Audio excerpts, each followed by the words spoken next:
Okay. And you just blurring Zelda and New together now. Yeah, pretty much. Yeah, that's the thing, man, about Zelda and as an exploration game. So I played it for 72 hours, which is a lot, and it's probably too much, which is why I'm also glad to have Nier's like, let's take a break from Zelda. Been a lot of it. And let's go to Nier. But Zelda's phenomenal. Like, what more can be said about Zelda? 72 hours. I still have 3 areas of the map I need to get the towers for. I've done about 70 of 120 of the little shrine dungeons. I've done 2 of the actual dungeons, and there's so much more left to see. And what this game does so well is every single spot on the map you can look at, either on the map itself or just in the world. You can look at it and go, yeah, there might be something over there. And you know what? There probably is. And you're gonna have a fun time doing it, and you're gonna just keep getting led along to where I went and I was gonna go around Death Mountain, right? It ended up taking me maybe 5 to 6 hours to go around Death Mountain. Now, Death Mountain's huge, right? It's a giant spot on the map. It might be a sixth of the map. It's huge. But going around it to take 6 hours and not even feel like I explored really everything along the way. Like, there were some things I left little marks on the map to go back to, because how can I do everything? And you'll come onto these moments and you'll find a puzzle, right? And it'll be this shrine quest to unlock a shrine. And you're like, okay, let me solve this riddle. So you're sitting there like, okay, I need to find a crown of thorns. What does that mean? You're like, okay, I know what it wants me to do. And you're solving this puzzle, and you go and complete it. And that's 20 minutes. You do the shrine, that's another 10 minutes. You go around a hill, that's 20 minutes. And you realize you went this little tiny portion of the map and you played the game for 2 hours. You did nothing, but you did everything because you found 5 Korok seeds, which can be used to upgrade your inventory. And you found a bunch of shrines, which also increases your health or your stamina bar. So there's so much to find and to do that the moment to moment is like incredible, because there's secrets around every turn. Like, something like 50 hours into the game, I found a clue to something I had missed the entire time. It was right in front of me the whole game, and I just didn't see it. Like, oh, this thing there, I should have attacked it because that gives me a Korok seed. I didn't know. I thought it looked weird, but I didn't know. And that's the entire thing. It looks weird. Why is that tree there? Why is there a hole here? Why is there something that looks like a ball in a cup? And you put the ball in the cup and it gives you a Korok seed, and it's just something in the world. Like, you might just walk by it and not realize it. That's what it is. And it's filled with things like that all over the place. Little secrets that you'll only know by looking and go like, what is that? I'm going to go to the top of that mountain because I can, and because maybe it'll give me a good vantage point and I can see some shrines and all that. But there might be something there, and you might get to the top of the hill and there might be nothing, right? But there might be a Korok seed. There might be a treasure chest. There might be an enemy up there. There might be another path. There might be a shrine in the distance that now you're going to go over there. And every single corner of this game is that. That is the entire game, constantly. Just, oh, what's that over there? Let me go over here. What's that? Oh, that looks like a thing. Is that a thing? Yeah, it is. Okay, I got another seed. Oh, there's a new bird over here. I'm going to take a picture of this bird. Why? No reason. Just so I can have it in my little encyclopedia of birds. And it's all-encompassing is basically what it is. I want to play Horizon to compare it, but I'll be playing Horizon much later in the year. It keeps it exciting when there is something. Yeah, that's exactly it. And it happens often enough to where you don't feel discouraged. Like, sure, you'll climb a peak or you'll go explore a nook and or cranny of something, and there won't be anything there, right? But 50% of the time, there is something there. And 100% of the time, there's something just over the next hill. Whether it's an enemy, or a treasure chest, or a shrine, or whatever. A new weapon. something to blow up with a bomb, and the things also that happen just organically, those weird water cooler moment things. There was a part in the game where my bomb arrows didn't work. I don't know if it was a glitch, or I don't know if it was because it was raining. I'm not sure, but I needed to blow up this wall, and you couldn't throw the bomb like to blow it up. It was too far. So I wanted to use the bomb arrows, but the bomb arrows didn't work for some reason. So instead, I got up really high, and I paraglided over. I took out a bomb, which when you're paragliding, just drops it, and I blew myself up in midair so that I could blow up the thing. And stuff like that is encouraged, and it's like stuff you have to do. It's so smart with what they've done with it. I mean, there's not enough good things to really say about that. I think it even handles the story bits really well. I don't have any complaints about the voice acting. It's just fine. But to shift gears, I think it's worth mentioning the kind of negatives about it, especially since I've done 2 of the dungeons now. The first dungeon, the elephant water one, really isn't very good. It's like baby's first dungeon, and I know you can do it at any point in the game, and I get that, but man, was that just like... I think the Great Deku Tree in Ocarina of Time is more complicated by like 10 degrees than that dungeon. And straight up, even the second dungeon, which was a lot better and had a really cool twist to it, was still very light. It's still so like, man, I wanted more from these dungeons, and these dungeons don't get your hopes up. Like, you can get really this grandiose idea of what these dungeons can be by exploring this incredibly impressive open world, right? Just amazing what they've done. But what they've done with the dungeons is dropped the ball. And so you shouldn't be super hyped for them.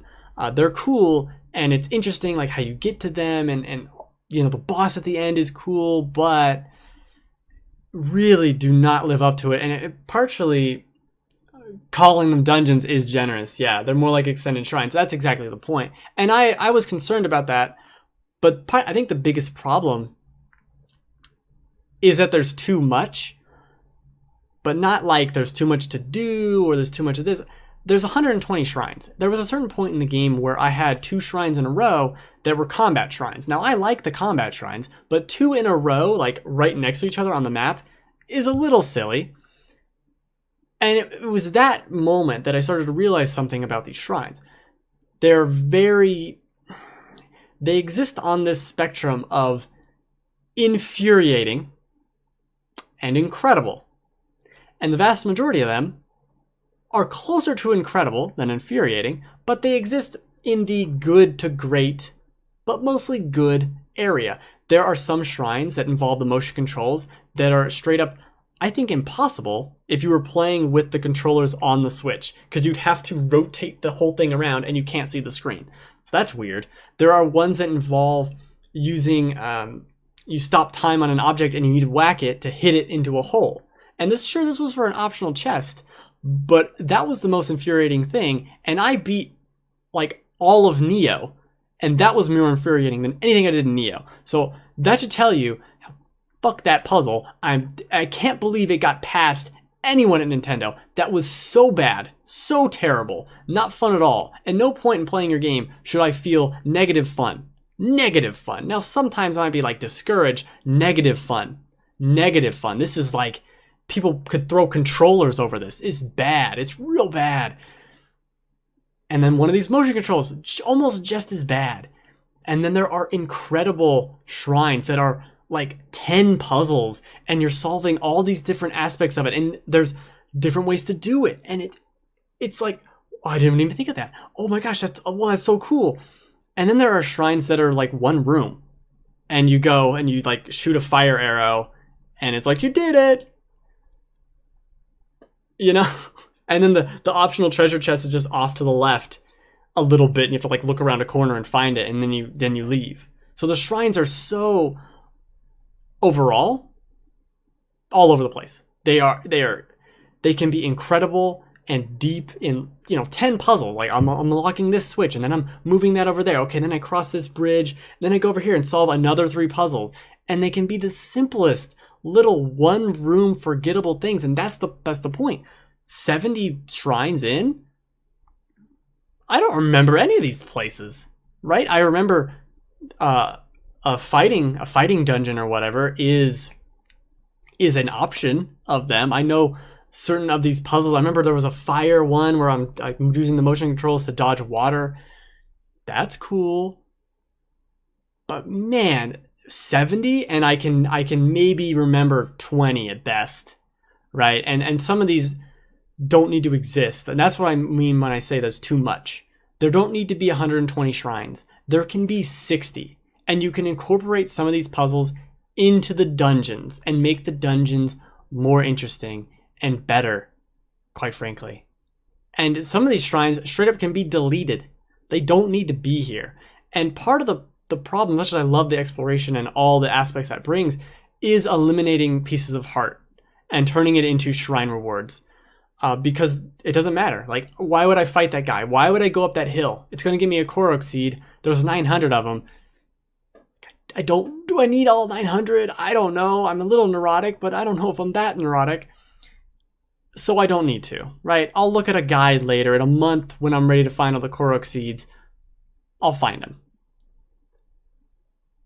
So why are, like, it's just weird in that respect. You don't need all these shrines. You don't need the forgettable ones. You don't need these dungeons to be arguably the worst dungeons in years from a Zelda game. Like, you're not going to remember them. You're going to remember the one thing you can move about them, and that's about it. You're not really going to remember, oh, that puzzle.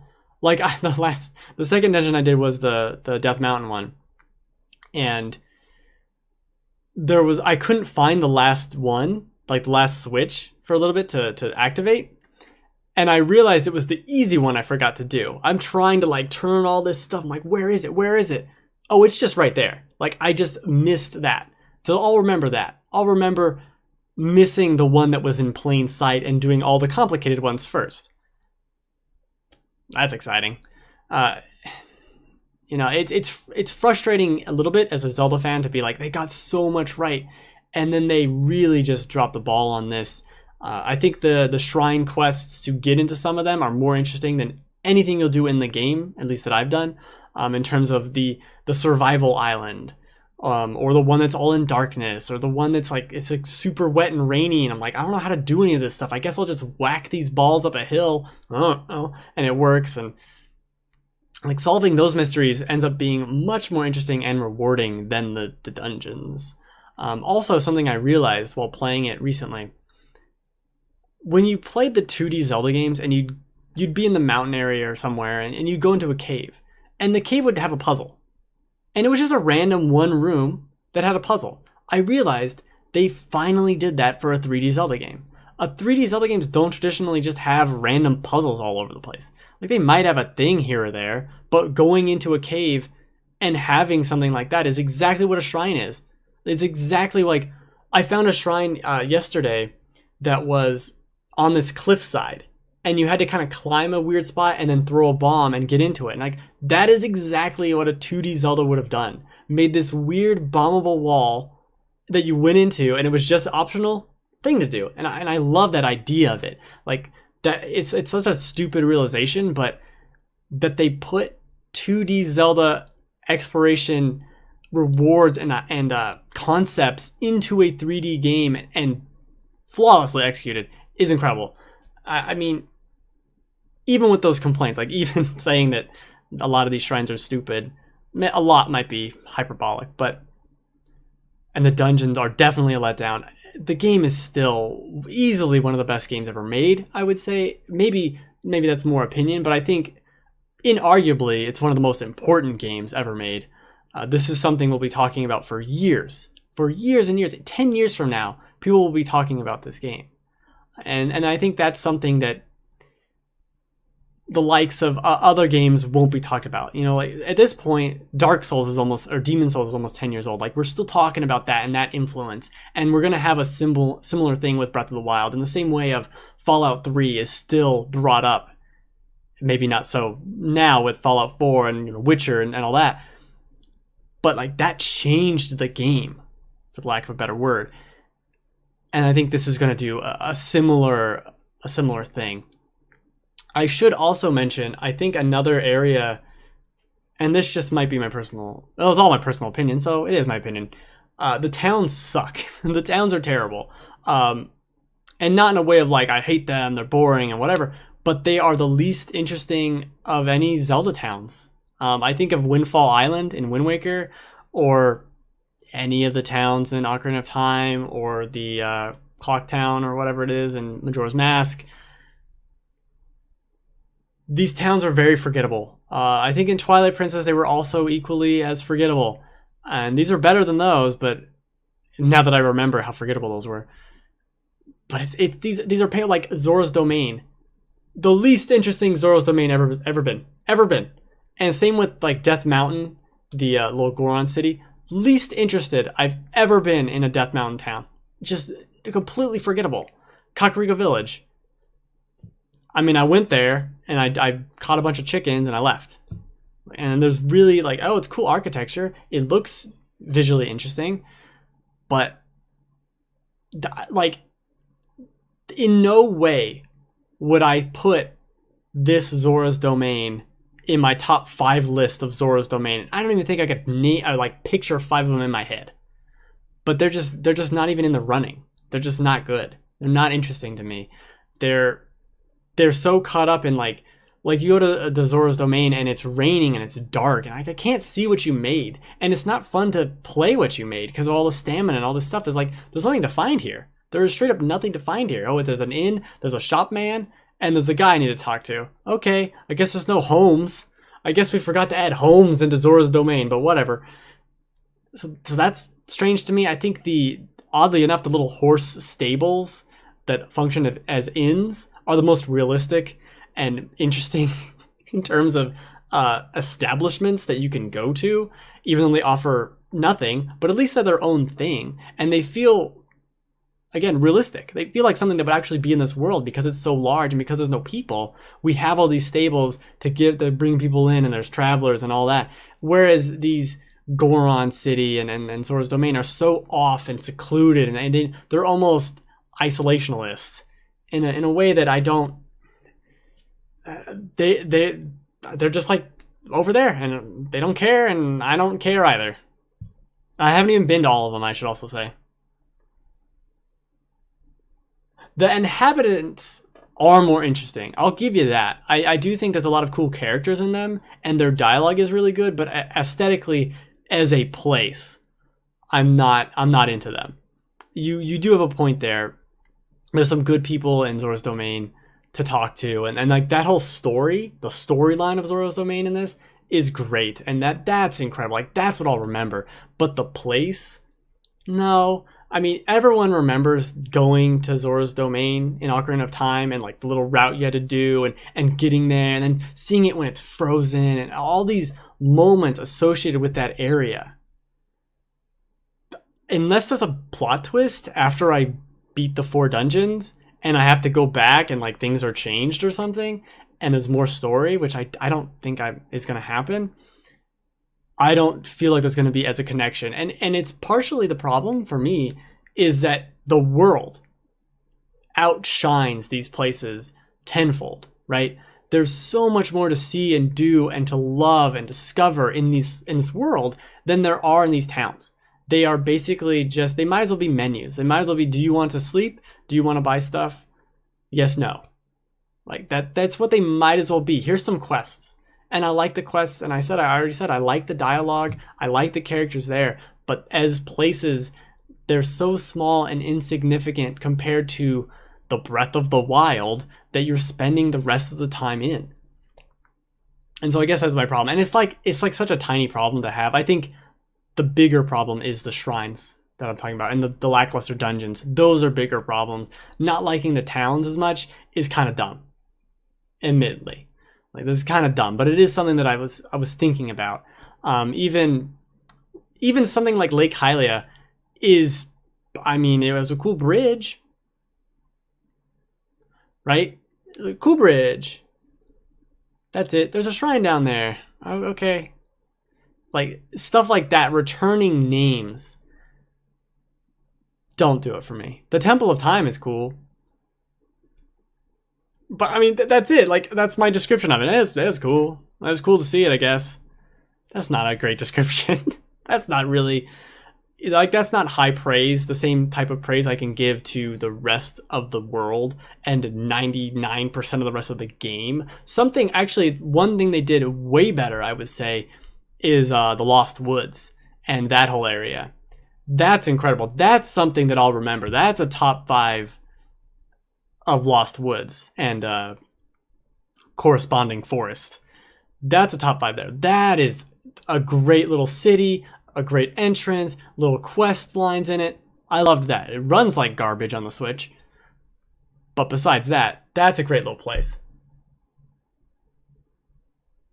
I would want a quiet place. No, I get it. Yeah, I completely get it. Especially a lot of those people, especially the Zoras. Was it the Zora? Yeah, they were very like, don't trust the outsiders because the outsiders use this technology and killed everyone. And I appreciate that. And I like that. They do feel grounded in this world. It's not like, sure, there's kids running around, but they're not, it's not that happy bubblegum, world. And that's, it fits. It fits pretty well. Killed my train of thought. Actually, I killed my own train of thought. Or one of the few places of respite. Oh, yeah. I think, I don't know. And this is me getting stuck on a puzzle, by the way, for like not understanding that it's really simple and I was overthinking it. But I think there's something to be said for that difficulty of being one-shotted by things. Because the more I play it, the more stuff I upgrade and unlock all these things. And as soon as you can deflect the Guardian's lasers back at them and kill them that way, which was a while into the game before I knew that, things start breaking down in the same way of a Dark Souls, where you start to see its secrets and learn its behavior, and it's not a frightening world, especially in this game where you can just run away. Like, you don't need to fight anyone. Especially, like I brought up earlier, there are no pieces of heart. You're not going to find one in this, tower of monsters. You're not going to find one there. You might find some items and some ore and whatever, but there's no reason to fight them. You're not going to level up. You're not going to do anything in that. So if you don't want to fight them, just leave. And I love that freedom too. Like, there's absolutely no reason to fight them. You don't even need money. You don't even technically need items. You find them without fighting. So like, you don't need to fight anything unless you need the materials, unless you want to get deep into that. But just fighting normal encounters, you're going to have enough equipment, enough of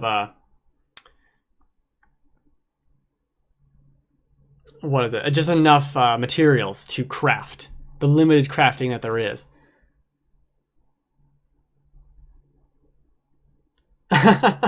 Dude, that's the thing. Oh my, I wish there was a Guardian in this. I could like skip to the time frame. It takes, at my current state, I don't know if it gets better or faster, but it takes like 3 hits to deflect the Guardian's laser back at it. And here's the trick I found. So it does its whole thing, and I was like, and it cuts out. As soon as the laser cuts out and is gone off the screen, you press A to do the little deflect, and it should, maybe the timing might have to work out for yourself, but it will deflect it, and it will shoot it right back in the face. And the first time I did it, I deflected it, like it moved, so it deflected at a weird angle, and it went and shot the mountain, and it's just like this off to the side. It's fucking incredible stuff. I love things like that, and that's exactly the point.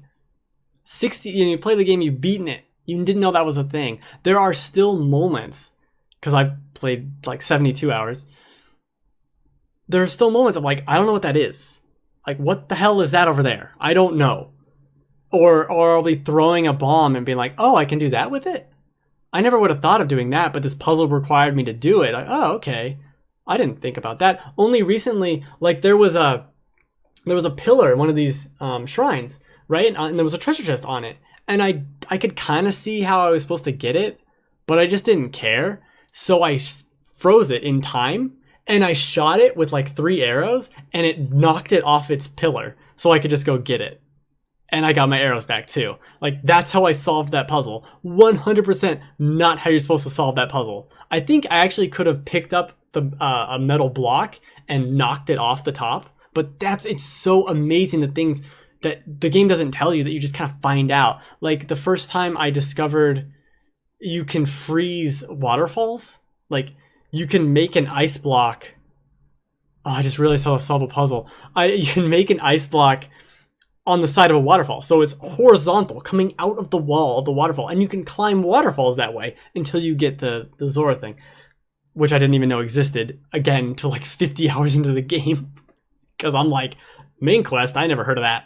I mean, I had the Master Sword before I even did any of the dungeons. Just because, like, that's how I want to explore and get everything before I do that. And, oh, that's funny. Hold on.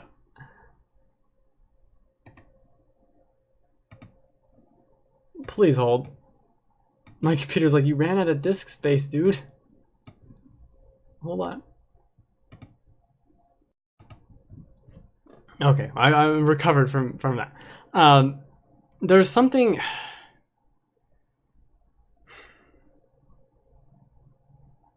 There was a train of thought, and it's gone. But I think that is what's so incredible about the game, is how there's still new things to find and discover. The fact that, I mean, you can play a Skyrim for 100 hours, and I did. And I explored basically the entire map, but I'm not learning new combat things. I'm not seeing anything new. Like, I'm just fighting another dragon. And there's things like that in this too, like all the bosses. I'm fighting them and I know how to fight them, right? Like, I'm not learning anything new about them. It's just, here's the boss that I fight and whatever. Like those giant rocks. That's my train of thought. There, it came back. The enemy variety in this game is very disappointing. When I started thinking about it, I haven't seen a like. I haven't seen like the tick-tykes or whatever they're called, the little water floaty spiders. What was the other one? There aren't Deku shrubs, although there are Octoroks on the land, so it's basically the same thing.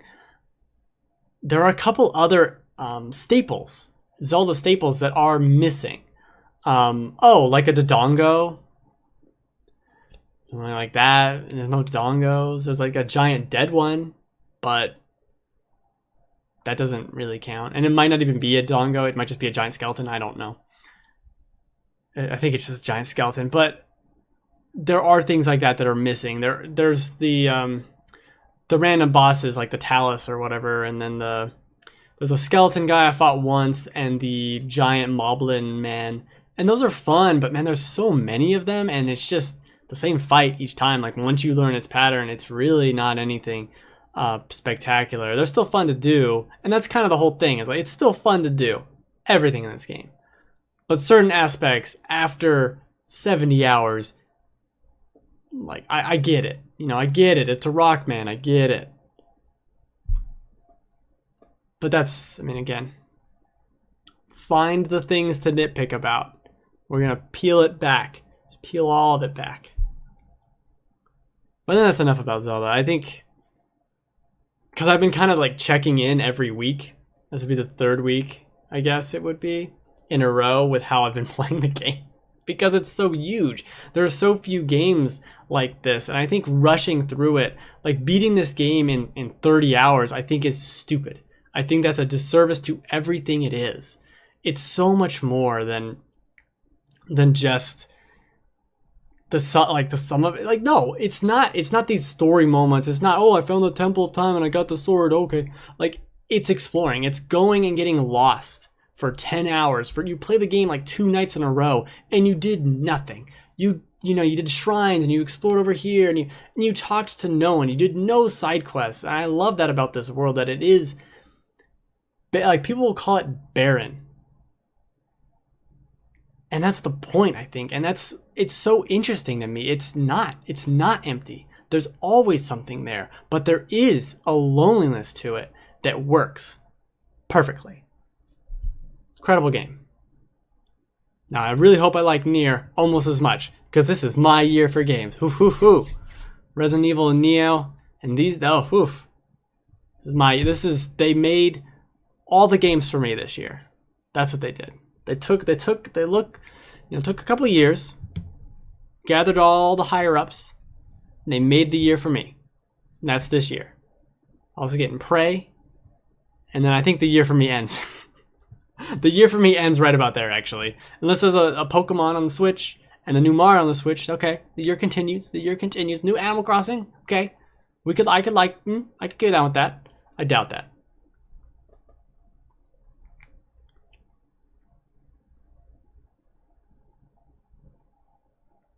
Yeah, I am neurotic. Well, let me look at this mountain over here. Look at this other mountain over here. Look at that. Look at that.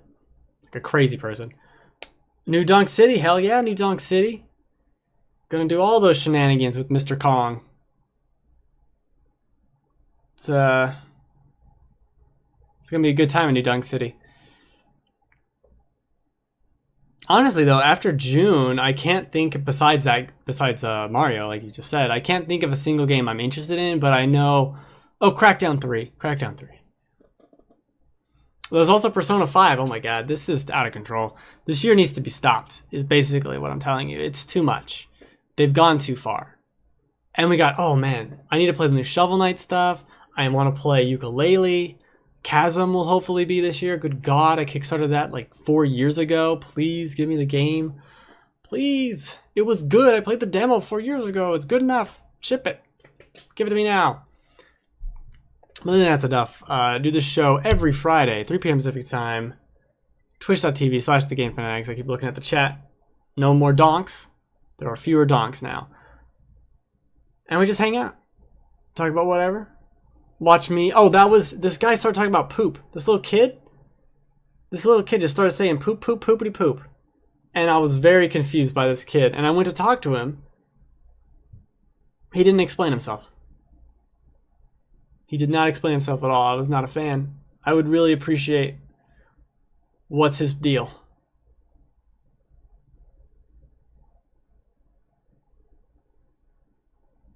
And it cannot be understated how great the art direction is. Overstated? Understated? Underpass? Overpass? Is that one of those? I don't know. Alright. Thanks for hanging out. Merry Christmas. Hey! I'm ending my other video too.